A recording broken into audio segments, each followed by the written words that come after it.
mula sa Pilipinas, magandang gabi at Ah, magandang hapon sa iyo. Nasaan ka ngayon exactly? And nasa pakikwento nga yung mga nangyayari diyan ngayon. Opo. So, ngayon po ay Sabado, 3:00 ng hapon dito at, nagising po ako ng mga 10:00 ng umaga. Tapos balak ko po sana lumabas. Bubuksan ko na sana yung pinto, tapos biglang may mga pagsabog akong narinig. Ayun, so, parang medyo ine-expect ko na po na baka merong attack yung Iran sa Bahrain kasi meron pong US military base dito. So, yun, nag-check po kami ng update kung baka bigla siyang mangyari. Pero in a way, parang ine-expect na baka merong attack this weekend. Ayun, sobrang nakakakilabot po kasi magkakasunod yung pagsabog at malakas siya. Kahit ah, karamihan po ng mga missiles coming from Iran ay nai-intercept po ng Bahrain.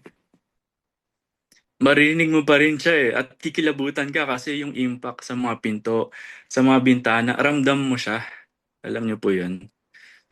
At meron pong mga emergency na mga, broadcast ang gobyerno ng Bahrain sa lahat ng mga residente at citizens na maging kalmado po sa kung ano mang nangyayari. But so far po under control po yung sitwasyon dito. Okay, I'm sorry to hear that. Napansin ko nga na medyo kinakabahan ka Nanginginig pa. po yung kamay Ka ko. pa. Siyempre, sino ba naman hindi kakabahan doon, no? Pero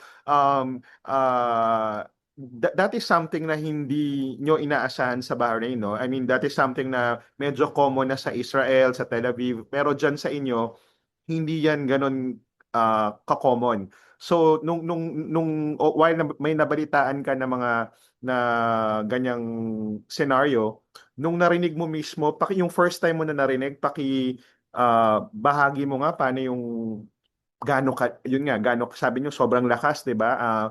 Nagpunta ka ba sa sa bomb shelter? Paano yung naging action mo? Dahil nakikinig po ako ng mga balita, parang sabi ko nga, parang medyo ine-expect na baka atakihin kami kasi meron pong US military base sa Bahrain, katulad ng Qatar, meron din po doon sa UAE and Kuwait na same time today po or ngayong araw na to, inatake rin sila. Nung narinig ko po yung mga pagsabog, sobrang hindi po maipaliwanag yung takot. Sa loob-loob ko na lang po nagdadasal ako na na sana hindi hindi umabot dito sa area namin. Kasi yung military base po is siguro mga nasa 30 minutes away from where I am staying. Ayun po, gano'n siya kalapit or kalayo.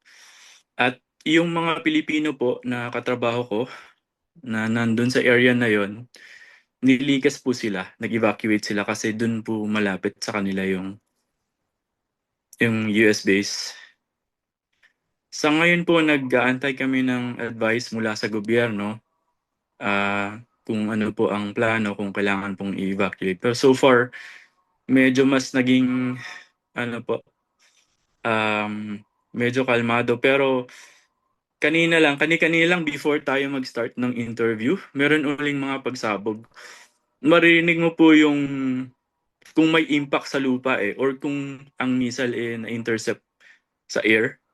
So, most likely po sa air po yun. Hindi na po ako lumalabas ng bahay. Nakakulong na lang po ako. Yun po yung advice sa amin sa ngayon.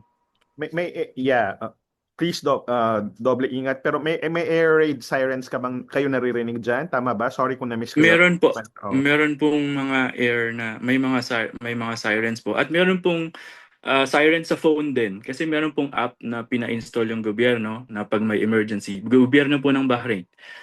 Na pag may emergency is mag-alarm po siya. Mga siguro mahigit 5 beses pong nag-alarm yung phone ko. Okay.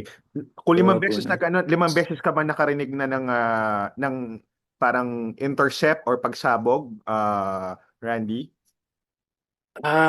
Siguro po mahigit pa sa 5. 'Yun, siguro mahigit kumulang mga 20 sa kung ang pangdinig ko lang yung basehan ko.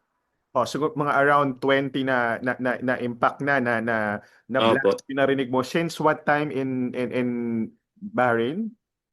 Since 10 a.m. po ng umaga, 10 which a.m. na umaga. is +5. Opo. Hanggang ngayon, 3:00 ng hapon sa alas Pinas. 7 ng hapon. Opo, Okay. kani-kanina lang before po tayo nag-start sa interview. Mga Okay. 30 Nasaan ka minutes. ngayon exactly? Sa bahay mo. Nasa capital po ako na area, sa Manama area. Yeah, but are you in a place sa building na secure, na safe right now or nasa Opo, unit ka? I mean safe nasa naman po na opo, nasa loob lang ako ng apartment ko at hindi na po ako lumalabas. tama, tama. Sundin mo lang yung mga advisory ng embassy natin or ng consulate. Nasa bintana ka kamo?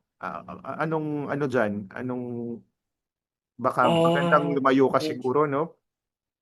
Iyon nga po dapat daw malayo sa bintana. Um, may bakit may ano?